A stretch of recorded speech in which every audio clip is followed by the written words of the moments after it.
I'm Mike Vardy. Meal planning is important because it prevents us from being a disappointed wreck when dinner time comes around and we have no clue what to make, or even if we have the ingredients to make the meal.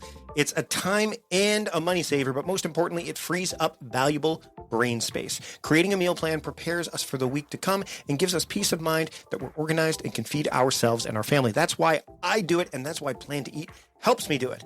Your subscription includes access to the Plan to Eat website and fully featured mobile apps on iOS and Android.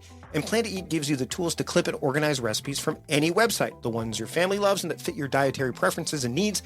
And you can create a meal plan around your schedule. Then what happens is the Plan to Eat software automatically creates an organized shopping list based on your plan. So sign up for your free trial at plantoeat.com/timecrafting.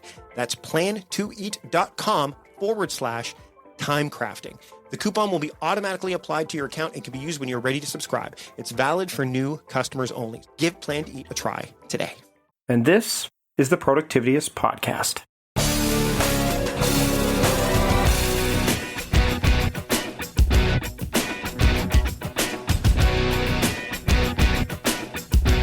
I want to broadcast this episode today in a way that'll make you happy. And I think I found a way to do that thanks to Michelle Gielan joining me on the show.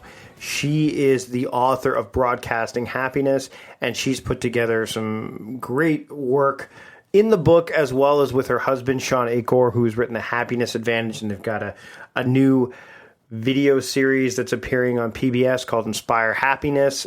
I had an absolute blast talking with Michelle this week about the ideas of happiness, the ideas of trigger words, and even why maybe checking email first thing in the morning isn't the greatest idea in the world, and a whole bunch of other really cool things. Positive brain fuels, all that, behavioral matters, how you can really change somebody. You can actually change somebody. And there's so much that we get into, and I just had a great time chatting with her. So let's just get into it. It's time to broadcast some happiness. And here's Michelle Gielan to help me do that on the Productivityist Podcast. Enjoy. I'm feeling happy today. I want to broadcast that, not just to, my general immediate area in my household, which is where I'm recording this from, but also to you, my podcast listeners. And I've got someone to help me do that today. Michelle Gielan, the author of Broadcasting Happiness. Thanks so much for joining me today. Thanks for having me. I'm thrilled to be here with you.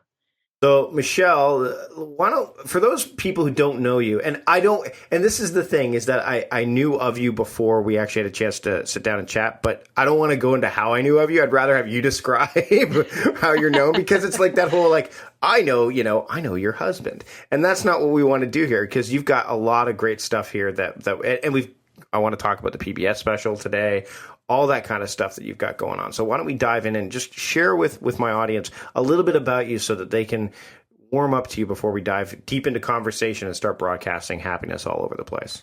That sounds good. Well, if anyone is a night owl, they might have seen me on CBS News. I worked overnights and in the very early morning hours. I was anchoring 2 national news programs there. So that might be one way. I'm also married to a happiness researcher. I am a happiness researcher myself. And my husband has a very, very funny TED Talk. If you laughed for 12 minutes watching a TED Talk, that was him. The Happy Secret to Better Work with Shawn Achor. So I was originally a CBS News anchor, but I got tired of telling negative news stories. More importantly, though, what I wanted to understand was, how can we talk about the negative in a different way, in a way that doesn't leave us feeling depressed, hopeless, helpless, but actually leaves us feeling empowered and resilient. And I'm not just talking about how we talk about negative events on the news. I'm mostly now my work focuses on how we talk about it in our businesses, with our business teams, around the dinner table. And what we're finding is incredible. And when we can shift our conversations and when we can shift our focus, there is an incredibly positive ripple effect on business outcomes, educational outcomes, and making those small shifts is actually very easy. One of the things that again, being an anchor in the news, we have so much of that's coming at us every single day. And most of it is not fun stuff that we see first and foremost. One of the things you did when you were anchoring at CBS is you created a happy week. which again, and we talked about this before we start recording, it's the only time there was a happy week, I believe. The only happy week in human recorded history. Can you share a little bit about what happened, what the idea behind that was, and then what the results were? Because I think that there's some real, I mean, again, it just goes to show that there's some real power behind just putting some positivity out there. Yeah, so this was at the height of the recession. I had just recently started my position there at CBS. And what I noticed was we were broadcasting problem. And there was little talk about solutions. And so we decided to have this novel approach to the news. And we talked about, for every problem, what you could actually do about it. For a week, we dedicated our interviews to bringing in positive psychology experts to focus on how to foster greater levels of happiness in the midst of the recession, in the midst of these great challenges, as opposed to waiting helplessly until it all resolved itself. And what was incredible was not only did we get the greatest viewer response of the year, but we got these amazing emails from people about how their lives had been transformed. This one story, this is my absolute favorite. This guy writes in from Oklahoma and he says, my home is facing foreclosure. I heard through the town grapevine that my brother's home was facing foreclosure as well. The guys had about 20 years prior gotten a big fight over money and they stopped talking, right? But they would still hear about each other's news through the town. And he said, so one night I turned on the news and I saw one of these segments about rethinking financial stresses. And you know what he ended up doing? He decided to reach out to his brother. They pooled their resources, saved one of the homes, and moved in together. Wow. Yeah, I love that story because it shows us that sometimes with the right information and the smallest mindset shift, you can create positive action and this new reality. And so that's what I became, very interested in is when we transform our mindset, when we get it to positive and empowered and resilient, what could potentially happen? Now, when it comes to the news, I've done a significant amount of research on the influence of the news on the brain. And what we found is that, so this is a study I did with Shawn Achor and Ariana Huffington. And we found that just 3 minutes of negative news in the morning can lead to a 27% higher likelihood of you reporting a bad day, right? Having a bad day. But this is as reported 6 to 8 hours later.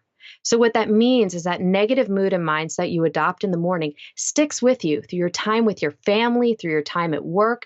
And, instead of taking a vitamin in the morning, getting that shot of negativity can have those lasting effects. But just like we saw at CBS News, when we changed our story, when we started broadcasting something different and therefore getting viewers to focus their minds on different, equally true facts in our reality, we saw the positive ripple effect. In a subsequent study we did in this series, we found that if you expose people not merely to a discussion of problems, but also talk about solutions, potential or actual things that they can do, their creative problem-solving abilities on subsequent unrelated tasks, right? So this is the things that they do at work later on in the day, increase by 20%. So just by getting people to focus on the potential of what they can do about situations, you make them smarter, their cognitive thinking better, and you ultimately better prepare them for a good day. So this actually lends in really nicely to the kind of stuff that we talk about here on the show, such as what people should do when they start off their day. I mean, you mentioned being a night owl. I'm a night owl, so that's where I got my,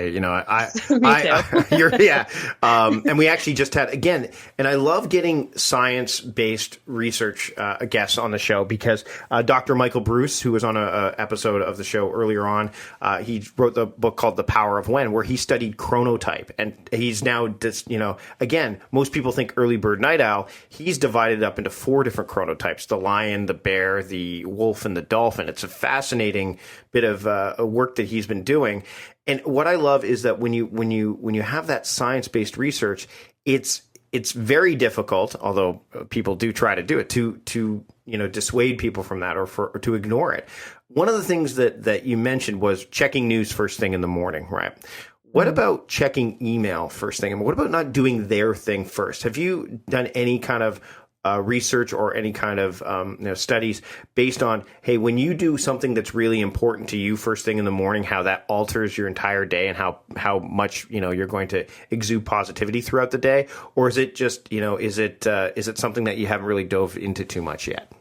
Well, we've looked at transforming, for instance, your relationship to email. So you mentioned checking your email first thing in the morning. This is something so common because, especially nowadays, we don't have alarm clocks anymore, right? Our alarm clocks are our phones. So your phone goes off and then you go, like me, I sometimes have checked my email. But what I now realize is that depending obviously on the content of the email inbox each day, right? Which is a mystery. Like, I mean, again, it's like, I call it Christmas. It could be good. It could be bad. You don't know what you're going to get. Yes. And unfortunately, even if you have one good and one bad, the bad always seems so much more powerful because our brain has that negativity bias, right? So some research has found that you need 3 good things for every 1 negative thing in order to be balanced out in your relationships. Your partner and you need to have 5 good things being said or, looks being exchanged for every 1 negative one. So I hope you have a lot of nice people writing you nice stuff. So instead of checking our email, I give talks at companies all the time. And one of the strategies that we talk about is this idea of emailing positivity and doing it first thing in the morning. So literally, if you want to pick up a positive habit that I think will change your day, so you can do this, starting right now, but if not, starting tomorrow morning, before you check your email. So you open up your email, but before you look at the messages there, open up a new message and, hit compose. And then send just a 2-minute email to the one person in your social support network. So this is a friend, a family member, a colleague, praising or thanking them. It's literally that simple. And then hit send. It will change how you process your day and your inbox at 2:00 in the afternoon.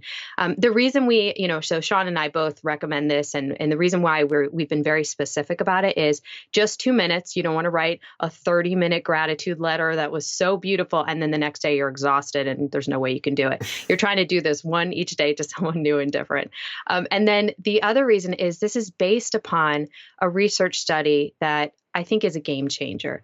Researchers worked with people who were suffering from neuromuscular disorders. So they were in chronic pain, basically. And all they had them do differently was each day think about the past 24 hours and find the one most meaningful moment that they experienced.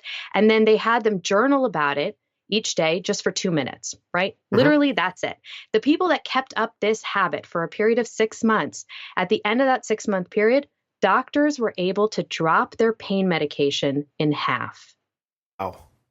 Yeah. So it shows us the power of our mindset when we can consciously get our mindset to focus on the positive, on the meaning embedded in the work that we're doing, the things we're grateful for. All of a sudden, our brain starts to see the rest of the world differently. And what I love about emailing positivity is you're not just having a positive effect on yourself, you're actually doing it on other people. Your brain says, wow, like after day 3, look how many people love, support, and care about me. You do this for 21 days, which is how long we recommend. I mean, your brain is on fire, right? Wow, look at all these people. This is amazing. But also you're touching other people's lives, meaningfully activating them. And then sometimes you get nice notes in return, but that's not why we do it. The one email that drives me nuts in the morning, I actually talk to a lot of people about this, is the Happy Monday email. It's interesting. So when can that kind of thing, I wouldn't say, I mean, what you guys are obviously recommending is more in depth and conscientious and intentional. But the ones that are kind of like the Happy Monday, have a great day kind of thing, when can that, I wouldn't say backfiring is not the right term, but what kind of, when you get annoyed by those, why do you think that is? Like, I mean, I know I'm being very subjective here, but when I have a lot of clients that I deal with and they're like, man, Gladys always sends these emails for, every Monday morning. And it just drives me nuts because it's Happy Monday. Is it because they're not happy that it is Monday? Like, when can this kind of thing go awry? Is it, can we talk about that a little bit? Yeah, absolutely. So there's a couple keys to this because, I'm going around, my book's broadcasting happiness. You got to broadcast happiness to everyone, right? Mm-hmm. So no, we want to be authentic to ourselves and our levels of positive expressivity. Like, think about it. Someone probably praised you over the course of your life, right? Where they didn't have pom-poms and were like, yeah, you're amazing. What they might have said, like, I remember, for instance, my physics teacher, my senior year in high school, he was just like, you did a really good job on this project. Like, super straight face, serious tone, right? But he gave me this compliment, and it's literally been one of the biggest boosters of my, of my confidence, and it really stuck with me. So it shows us that sometimes we can say something that is deeply meaningful and impacts the person that's receiving this praise, but we say it in a way that's socially appropriate and authentic to who we are. And also, speaking of the Happy Monday, we don't want to get into a robotic format where it's almost like, instead of just having a signature at the end of your email, you can also include, Happy Monday at the beginning and write the message in between. We want to either vary it or recognize that if you have a good relationship with somebody, you don't necessarily always have to use those. But here's the thing. Oftentimes the issue is moreover that people don't put that stuff. And then what happens with email? I mean, email is the equivalent of brain damage. All of the content, but none of the context, right? So, I mean, we've all received an email from somewhere like, well, that person's a jerk, or that person hates me or thinks I'm incompetent. And it was none of the sort. It's just that we might not get enough face-to-face time with the person. We don't have a strong enough relationship in our minds with them or whatever, that sometimes we can misread the content. So starting off with something positive is a great move, but we have to make sure that we're doing it in the right way that, that makes the other person feel as if it's not just some rote activity. What I love about the comment that your physics teacher gave you is it was associated with the work you did and not the person you are. I'm taking a parenting class right now with my wife. Again, it's quite funny. I talked about this in one of my bonus episodes for my Patreon supporters, where there's a stigma attached to that. Oh, why are you taking a parent? Is everything okay? And I'm like, no, we just want to be better parents. That's all it boils down to. But one of the things that and this is a doctor, she says, is that it's important that when you exude either positivity or negativity, that you don't attach it to a label, like you're a bad person or don't be bad. And, I love the idea of associating those positive, broadcasts, let's use that, with the actions that you've taken as opposed to the person that you are. How important is it for that to happen when you are, basically working towards changing how you approach things and as you said, changing behaviors, as well as how you deal with negativity coming your way?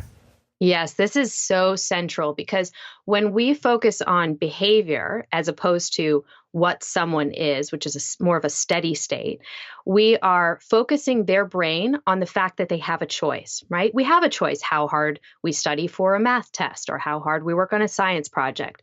We might feel like we have less of a choice about steady state things. We've done some research where we've tried to identify the 3 greatest predictors of long-term levels of success. And we've looked at this primarily in the work domain, although this is built on research that was done in the academic world with students. And what we found is that the 3 greatest predictors of long-term success at work, surprisingly or not, how much you know or the jobs you've had before, it's 3 mindset measures. Your levels of optimism, which is basically the belief that your behavior matters, and it's the expectation of good things to happen, especially in the face of challenge. The second one is your relationship with stress. We call it positive engagement. But basically, do you look at stress as a challenge or as a threat? Because your brain responds completely differently depending on that. And if it looks at it as a challenge, your brain is flooded with dopamine, all your neurochemicals are working in your favor, and all the learning centers in your brain are turned on to its highest potential, as opposed to, when you're in a threat mode, you're stressed out and you're just not functioning at your top level that you can. And the last one is support provision. Instead of asking, how much am I supported by my colleagues or my company, for instance, in the work domain, instead we look at, how supportive are you of the people around you? And what we find is that people in that last quartile, the top quartile of that last measure, people who are the top 25% most supportive at their organizations, they are actually 40% more likely to receive a promotion over the next year than the people in the lowest quartile. Taken together, these three things, optimism, positive engagement, and support provision, account for 75% of long-term job successes. They're predictors of it.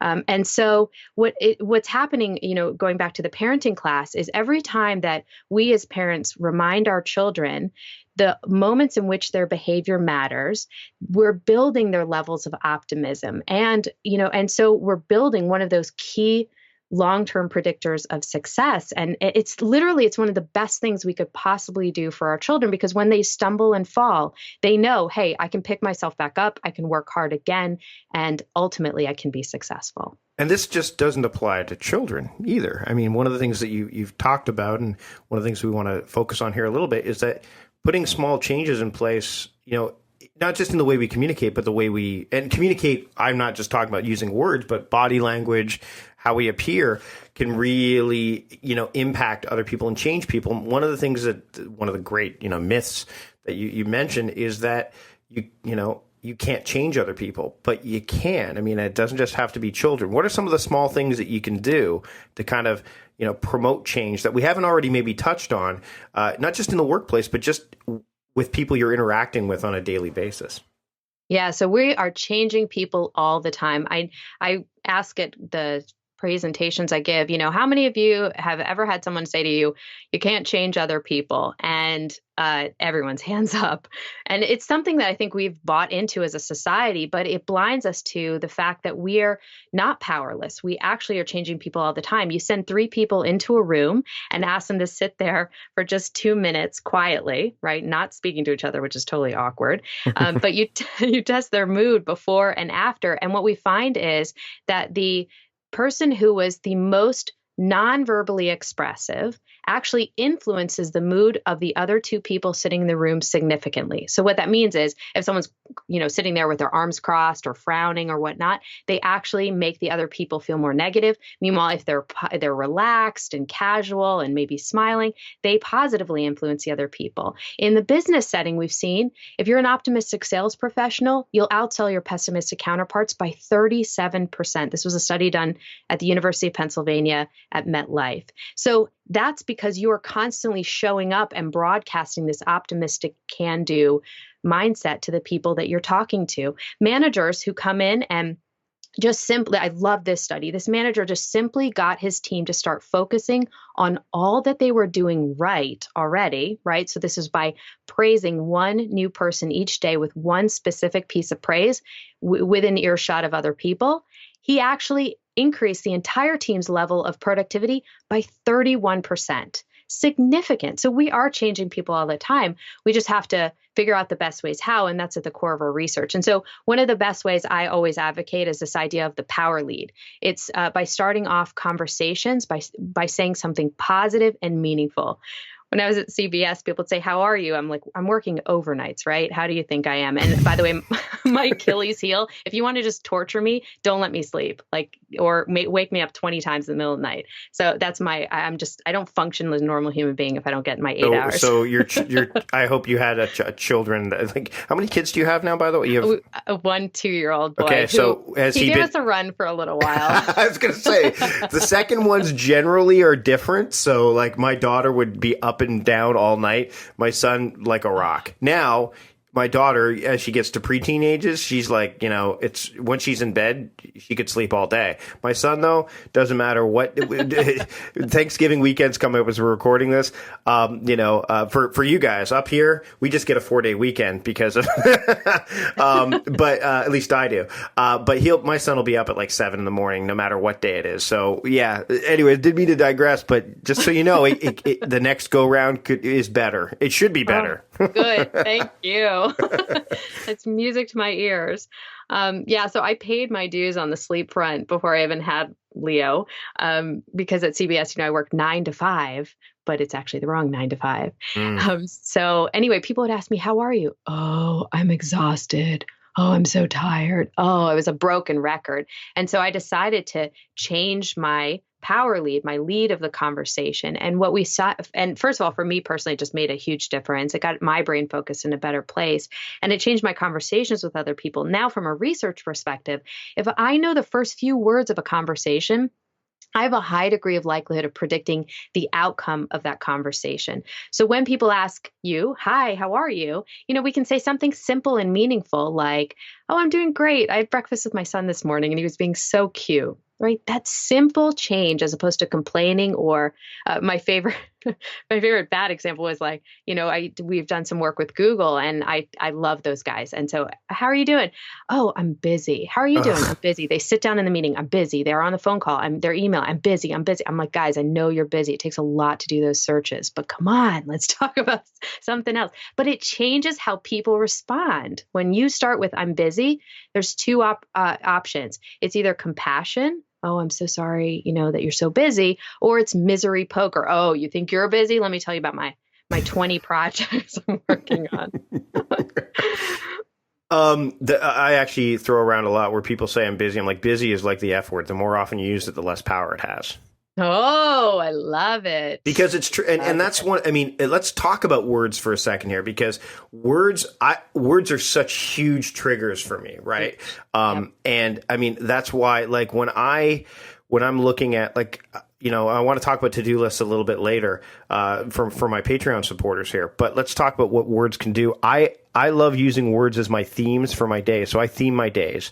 And my longtime listeners know this. So that way, when I get pulled off track, I'm not going, okay, what's next? It's like, well, what day is it? Oh, it's this day. Okay, this day means that this is the type of work I should be focusing on, which pulls me back in. How important are words, in terms of, helping people get back onto that positive track? Words are huge. So listen to this set of words. What does this make you think of? Bingo, wrinkle, Florida, orange, gray. Old people in Florida. Yes, okay. Yes. Canadian snowbirds. That's what it makes me think about. I love it. So you are completely, you got it right away. 20-year-old college students did not get it. Researchers split them into two groups, and they had one group play around with those words and do word games for 5 minutes. The other group, they had them just play around with neutral words like dog, cat, house, right? And then they said, okay, one by one, we want you to walk down this hallway and go to this other room where part 2 of the experiment is going to continue.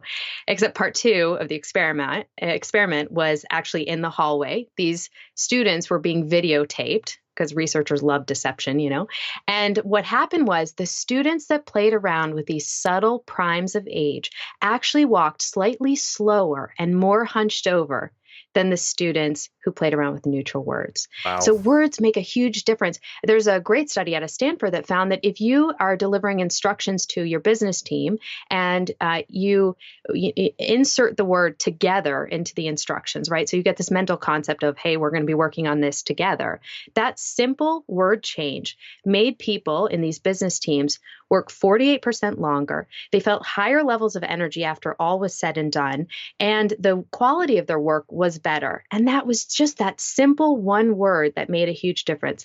So the more we talk about, we talk to other people using words that get them to have a mental concept of, of peace, of happiness, of togetherness, of social connection, things like that, the more we're actually going to breed that kind of outcome.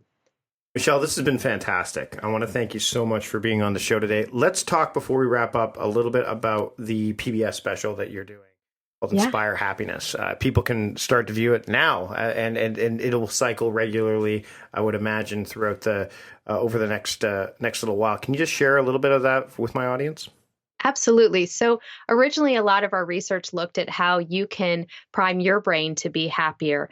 But ultimately, we were always asked, this is my husband and I, Shawn, we were always asked, well, okay, I love this research. Now, how do I help my kid or my spouse or my colleague feel as if their behavior matters, that they can do better in school, that they can transfer to a new job if they're unhappy? How do I get them to see their potential? And And so Inspire Happiness, which is airing on PBS stations nationwide, is looking at exactly that. How do you get others to feel happier, more confident, and empowered?